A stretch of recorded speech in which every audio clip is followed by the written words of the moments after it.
تشریف ہم ہمیشہ اپنی زندگی میں رمضان گزارتے ہیں، لیکن یہ بھی ہم اپنی آنکھوں سے دیکھتے ہیں کہ ہماری ماں، ہمارا بھائی، ہمارا باپ، ہمارا وہ ساتھی جس نے پہلا رمضان گزارا تھا، اس درمیان میں موت کے پیغام کو قبول کر کے اس دنیا سے چلا گیا۔ ہمارے اوپر اللہ کا یہ احسان ہے کہ اس نے ہمارے گناہوں کی مغفرت کے لیے، درجات کی ترقی کے لیے، اپنی خاص رحمت کا نشانہ بنانے کے لیے ہمیں زندہ رکھا۔ اس کا جتنا بھی شکر ادا کیا جائے کم ہے۔ رمضان کی اس عظمت کو مکمل طور پر اس سے فائدہ اٹھانے کے لیے یہ ضروری ہے کہ اللہ کے سامنے اس مبارک مہینے میں رات اور دن عبادت کر کے اللہ کی رحمت سے فائدہ اٹھایا جائے۔ اس مبارک اور مقدس مہینے میں بھی آدمی کی غفلت، دنیا کے کاروبار کے لیے، گفتگو کرنے کے لیے، واجبات کام کو انجام دینے کے لیے موبائل اور ٹیلی ویژن کے اندر اپنے وقت کو ضائع کرنے کا، وقت کو لگانا، یہی کہا جائے گا کہ اس انسان کے دل کے اندر اس مقدس مہینے کے دن اور رات کی عظمت نہیں ہے۔ دن کے اندر گناہوں سے بچنا اور رات میں اللہ کی عبادت کر کے اپنے آپ کو جنت کا مستحق بنانا، یہ اس مہینے کے خاص انعام ہے۔ اس میں رات اور دن کی کوئی خصوصیت نہیں ہے کہ ہم جو عبادت کرتے ہیں ایک نماز پڑھنے کا ہے، اگر ہمیں 100 درجے کا ثواب ملتا ہے تو 70 درجے کا ثواب ملے گا، یعنی 60,000 درجے کا ثواب ملے گا۔ اسی طرح دن میں بھی اور رات میں بھی اللہ ہمیں توفیق دیتا ہے اور ہم رات میں تراویح پڑھ لیتے ہیں۔ یہ 30 رکعات تراویح کے اوپر ہم کو ملتا کیا ہے؟ اسی کو اللہ کے نبی حضرت محمد صلی اللہ علیہ وسلم نے یہ بتایا ہے کہ 70 گنا تک ثواب ملتا ہے۔ تو کتنا ثواب ملتا ہے ہمیں آج پتہ نہیں، لیکن موت کے بعد اس کا اندازہ ہوگا۔ اللہ کی رمضان کی راتوں کی اہمیت اور خدا کے نزدیک ان رمضان کی راتوں میں اللہ کو کتنی اس کی رحمت کو جوش ہے، اس کا اندازہ اس سے ہوتا ہے۔ سال بھر میں صرف رمضان کی یہی راتیں ایسی راتیں ہیں جن کو فرمایا گیا ہے للہ عتقاء فی کل لیلۃ من رمضان۔ رمضان کی ہر رات میں اللہ اپنے ان بے شمار بندوں کو جو گناہوں کی وجہ سے جہنم کے مستحق بن گئے، اللہ ان کو رمضان کی ہر رات میں جہنم سے آزاد کر کے جنت کا مستحق بناتا ہے۔ یہ اتنی بڑی عظمت ہے، اتنی بڑی رحمت ہے کہ ہمیں دنیا میں اس کا اندازہ بھی نہیں ہوتا کہ ہمارا انجام کیا ہے، جنت ہے یا جہنم ہے۔ ہم جو کام کرتے ہیں، نماز پڑھتے ہیں، روزہ رکھتے ہیں، قرآن پڑھتے ہیں، اللہ کہ یہاں ہمارا یہ عمل مقبول ہے یا مقبول نہیں ہے۔ قبولیت کے لیے جس طرح کی نیت درکار ہے، آیا ہمارے اس عمل میں وہ نیت ہے یا نہیں ہے؟ اللہ کے یہاں اس کو قبولیت میسر ہے یا میسر نہیں ہے، ہمیں معلوم نہیں ہے۔ لیکن اللہ تعالیٰ اپنے بے شمار جن بندوں کو، ان بندوں کو جو دنیا کے اندر ایسا عمل پیش نہیں کر سکے کہ وہ خود جنت کے مستحق ہو جاتے، لیکن اللہ تعالیٰ جانتا ہے کہ یہ آدمی جنت کا نہیں جہنم کا مستحق ہے۔ اس کے باوجود اللہ تعالیٰ کی کتنی بڑی رحمت اور عنایت ہے کہ وہ اپنے اس گناہگار بندے کو، اور اتنا بڑا گناہگار جو جہنم کا مستحق بن چکا، دکھا جا چکا کہ یہ جہنم کا مستحق ہے، اس کے باوجود رمضان کے اس مہینے کے اندر ایک عام رحمت کا فیصلہ ہے کہ ہم گناہگاروں کو جو جہنم کے مستحق ہوتے ہیں ان کو جنت کا مستحق بنا دیتے ہیں۔ یہ اس کا احسان اور اس کا انعام ہے۔ دنیا کے اندر بڑے بڑے بادشاہ جب ان کا جنم دن آتا تھا تو وہ اپنے جنم دن کے اندر ایک بڑے گناہگاروں کو جو قیدی ہوتے تھے، عمر بھر کے قیدی جیلوں کے اندر سے آزاد کرتے تھے۔ ہندوستان کے اندر بھی گاندھی جی کا جنم دن آتا تھا تو کانگریس بہت زیادہ یہ گورنمنٹ بھی کرتی ہے کہ بڑے بڑے وہ لوگ جو جیلوں کے اندر بڑی بڑی سزائیں کاٹتے رہتے ہیں، ان لوگوں کو معافی کا اعلان کر دیا جاتا ہے۔ یہ تو کچھ بھی نہیں ہے۔ جہنم کا عذاب تو اتنا بڑا عذاب ہے کہ العیاذ باللہ ہر آدمی کو پناہ مانگنی چاہیے اللہ کی جہنم کے عذاب سے۔ قرآن کے اندر دعائیں ہیں ایسی کہ اے اللہ، اے ہمارے پروردگار، ہمیں جہنم کے عذاب سے محفوظ کر دے۔ اللہ رب العزت والجلال ان گناہگاروں کو جو اللہ کی نافرمانی کر کے، اللہ کو غصہ دے کر کے، جنت سے دور ہو کر جہنم کا مستحق بن گئے تھے، رمضان کے اس مہینے میں اللہ کی رحمت اور اس کی رضا کو اتنا جوش ہوتا ہے کہ اس کا غصہ ٹھنڈا ہو جاتا ہے اور اس کی رضا آگے بڑھ کر کے اس جہنم کے مستحق کو جنت کا مستحق مانا جاتی ہے۔ اس لیے رمضان کی ان دنوں کو اور خاص طور پر راتوں کو اپنے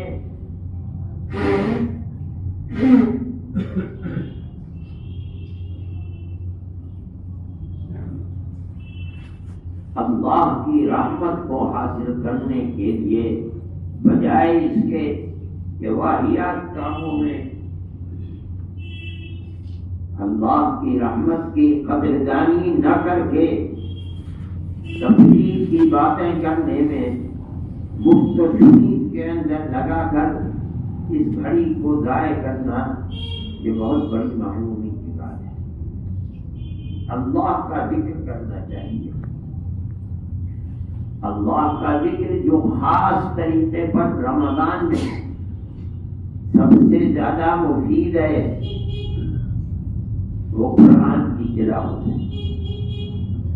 نبی کریم علیہ الصلوۃ والسلام 12 مہینے اللہ کا ذکر یعنی قرآن کی تلاوت فرمایا کرتے تھے، لیکن جب رمضان کا مہینہ آتا تھا تب تو کمر کس لیتے تھے اور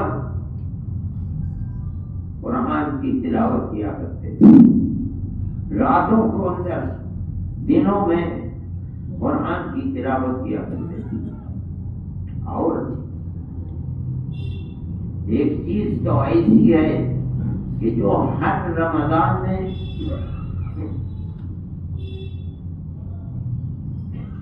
ایسی ثابت ہے نبی کریم علیہ السلام سے کہ جو رمضان کے سوا کسی دن میں وہ چیز ثابت نہیں ہے۔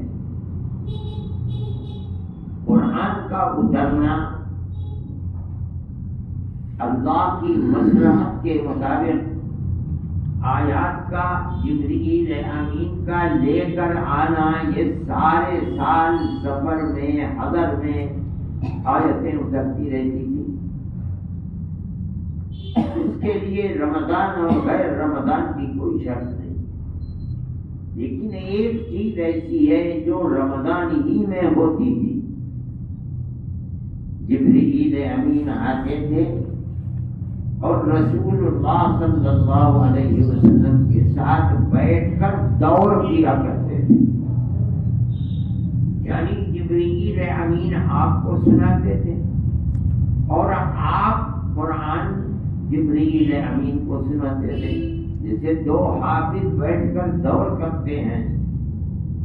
اسی طرح رمضان کے مہینے میں اللہ کا فرشتہ جو وحی لے کر آتا تھا، اس کی ڈیوٹی اللہ نے لگائی تھی کہ جاؤ، اور جس رسول کے پاس تم وحی لے کر جاتے ہو اس رسول کے ساتھ قرآن کا دور کرو۔ چنانچہ روز آنا ایک مہینے کے اندر ایک دور ہوا کرتا تھا، جتنا بھی قرآن اتر چکا ہوتا تھا۔ اللہ کے نبی کو قرآن یاد تھا، آپ حافظ ہوتے تھے، اور جبرائیل امین بھی قرآن کے حافظ تھے۔ اگر حافظ نہیں تھے تو دور کیسے کرتے تھے؟ اور حدیث میں آتا ہے کہ جو آخری رمضان تھا اس کے اندر آپ فرماتے ہیں کہ جبرائیل امین نے مجھ سے 2 دور کیے ہیں، 15 دن کے اندر میں نے ایک قرآن اور جبرائیل نے ایک قرآن، اور اگلے 15 دن کے اندر اسی طرح سے ایک قرآن سنایا گیا ہے۔ 2 مرتبہ دور ہوئے،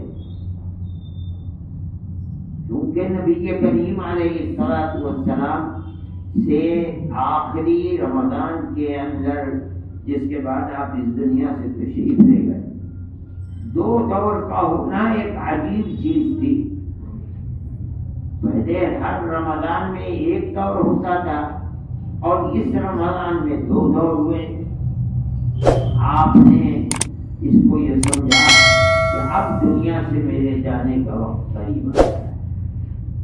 چنانچہ حضرت فاطمہ رضی اللہ تعالی عنہ سے آپ نے فرمایا کہ بیٹی، رمضان کے ہر مہینے میں جبرائیل امین مجھ سے ایک دور کیا کرتے تھے، اور ابھی رمضان کے مہینے میں مجھ سے 2 دور ہوئے ہیں، خلاف معمول۔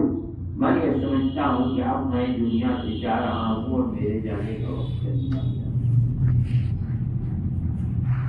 اتنا قرآن کے ساتھ مشغلہ کہ کچھ نہیں، بس قرآن کی تلاوت۔ جو چیز ضروری ہوئی ایک آدھ بات کر لی، لیکن زیادہ تر قرآن کی تلاوت ہوتی رہتی ہے، اور جبرائیل امین آتے تھے اور ان کے ساتھ دور ہوتا ہے۔ اس کا مطلب ہے کہ نبوت آپ کو 40 سال پر ملی، اور 63 سال ہوئے تو آپ دنیا سے تشریف لے گئے۔ ہر رمضان میں دور ہوتا رہا، آخری رمضان میں 2 دور ہوئے، تو 23 سال آپ کا دور نبوت ہے۔ 24 مرتبہ ایک زائد، 24 مرتبہ قرآن کا دور جبرائیل امین کے ساتھ ہوا ہے، جبرائیل فرشتہ آپ کو سناتا ہے اور آپ جبرائیل فرشتے کو سناتے ہیں۔ یہ صرف رمضان کی خصوصیت ہے، رمضان کے علاوہ کسی اور مہینے میں قرآن سے ایسا سبق نہیں ہوا ہے۔ اس لیے اللہ کی وہ رحمت جو رمضان کے اندر جوش بھر ہے اور گناہ گاروں کے گناہوں کو معاف کر رہی ہے، گناہ گاروں کو جو جہنم کے مستحق ہیں انہیں جنت کا مستحق بنا رہی ہے، اس رحمت کا حصے دار بننے کے لیے ہر مومن جس کے دل میں ذرا بھی خوف خدا ہے اور جنت کی تھوڑی سی بھی طلب ہے، اس آدمی کو اپنا وقت ضائع نہیں کرنا چاہیے اور قرآن کی تلاوت کرنی ہے۔ اگر حافظ قرآن ہے تو خدا کی بڑی نعمت ہے، اس کے بعد 10 سپارے 15 سپارے ایسے اللہ کے بندے ہیں اور ہوا کرتے تھے تو پورا قرآن ایک دن کے اندر 24 گھنٹے قرآن کا سبب اللہ کی چاہتا ہے کہ اس کے بندے قرآن کے ساتھ شغف رکھیں، اسی لیے جبرائیل امین کو بھیجا کرتے ہیں۔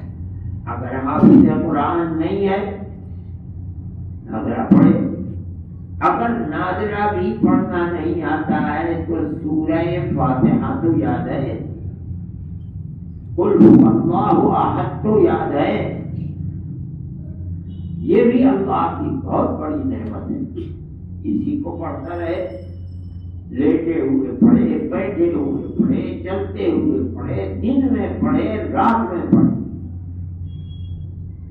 یہ صورتیں بھی کم نہیں ہیں، اپنے اندر بہت بڑی فضیلت رکھتی ہیں۔ حدیث میں آتا ہے کہ نبی کریم علیہ السلام سن 7 ہجری میں خیبر میں تھے، غزوہ خیبر میں، اور وہاں تھے، جبرائیل نے خبر دی کہ فلاں صحابی کا انتقال ہو گیا مدینہ منورہ میں، جو آپ کے ساتھ بیماری کی وجہ سے نہیں آ سکے تھے، اور یہ پوچھا کہ آپ فرمائیں تو میں ان کا جنازہ آپ کے پاس لے آؤں، آپ نماز جنازہ پڑھتے، آپ اللہ کے نبی ہیں، آپ کی نماز جنازہ پڑھنے سے قبر جو اندھیری کوٹری ہے اللہ اس کو نور کا گھر بنا دیتا ہے، آپ نماز جنازہ پڑھتے ہیں؟ فرمایا بہت اچھا۔ تو آپ نے دیکھا کہ سیکنڈوں میں ان کا جنازہ آ گیا اور ان کے جنازے کے ساتھ 70,000 فرشتے اس جنازے کو لے کر کے آئے، تو آپ نے نماز جنازہ بھی پڑھائی اور تعجب کیا کہ یہ 70,000 فرشتے ان کے ساتھ ہیں، یعنی لا تعد ولا تحصى فرشتے ہیں، ان گنت فرشتے ہیں، یہ کرتے کیا تھے جو ان کی اللہ کے یہاں اتنی قبولیت ہو گئی؟ نے فرمایا کہ یا رسول اللہ، عرض کیا کہ یا رسول اللہ یہ ہر وقت چلتے پھرتے ہر وقت قل هو اللہ احد کی تلاوت کیا، قرآن کی ایک آیت چھوٹی سے چھوٹی آدمی اس کی تلاوت کرے۔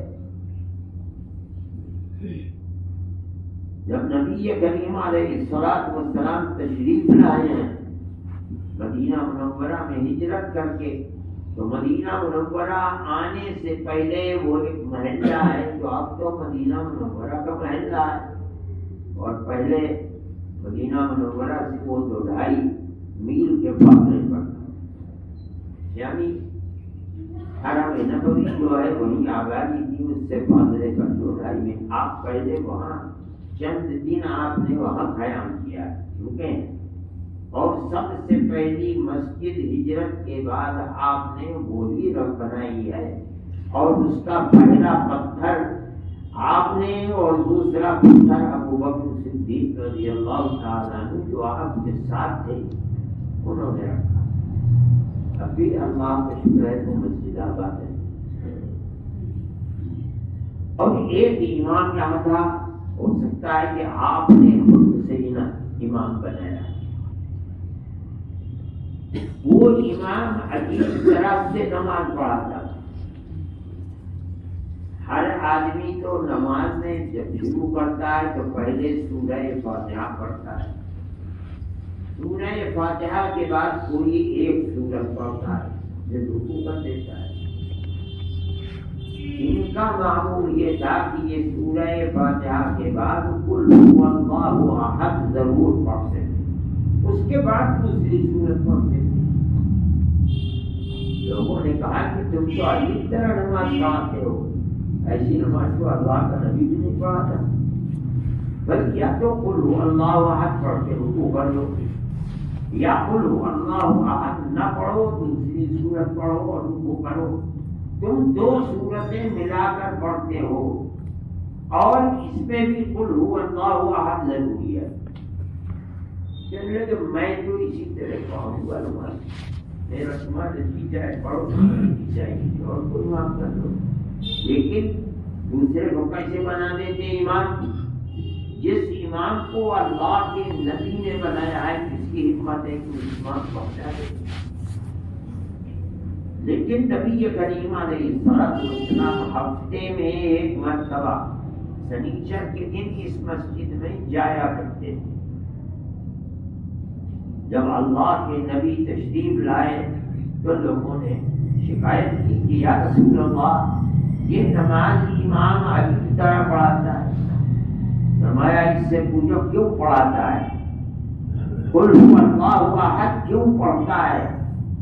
قل هو اللہ احد کا مطلب ہے اللہ ایک ہے، اللہ احد، اللہ الصمد. اللہ بادشاہوں کا بادشاہ ہے، سب اس کے محتاج ہیں، تو کسی کا محتاج نہیں. لم یلد ولم یولد، نہ اس کی کوئی اولاد ہے نہ اس کی کوئی ماں باپ. ولم یکن لہ کفوا احد، اللہ جیسا کوئی نہیں. تو اس سے پوچھا کہ کیوں؟ کہنے لگا یا رسول اللہ مجھے اس صورت سے بڑی محبت ہے جس میں اللہ کی توحید کا ذکر ہے، اس لیے مجھے ان آیتوں سے بڑی محبت.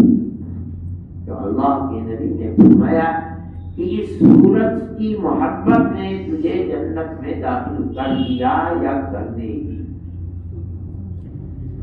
قرآن کی ایک ایک آیت چاہے سمجھ کر پڑھے آدمی، بے پڑھا لکھا ہے بے سمجھے پڑھے، تو اللہ کی رحمت کو قریب کرنے والی ہے، جہنم کو دور کرنے والی.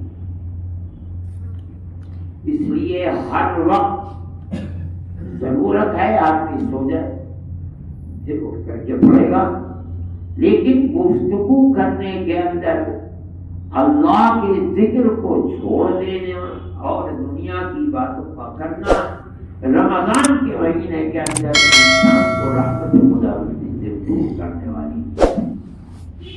اس لیے اس مہینے کی قدر کرنی چاہیے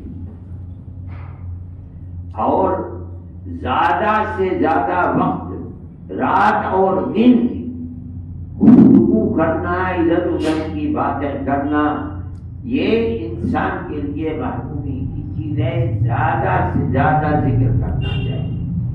جس کو جو ذکر بتایا گیا ہے اس ذکر کو کثرت کے ساتھ کریں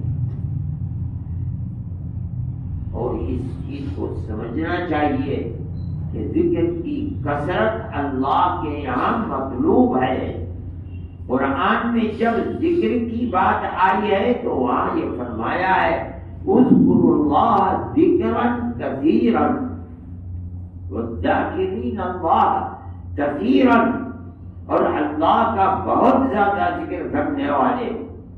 اس لیے ذکر یہ نہیں ہے کہ ایک تسبیح پڑھ کر کے چھوڑ دیا، رمضان کے اس مہینے میں تو ذکر کثرت کے ساتھ کرنا چاہیے.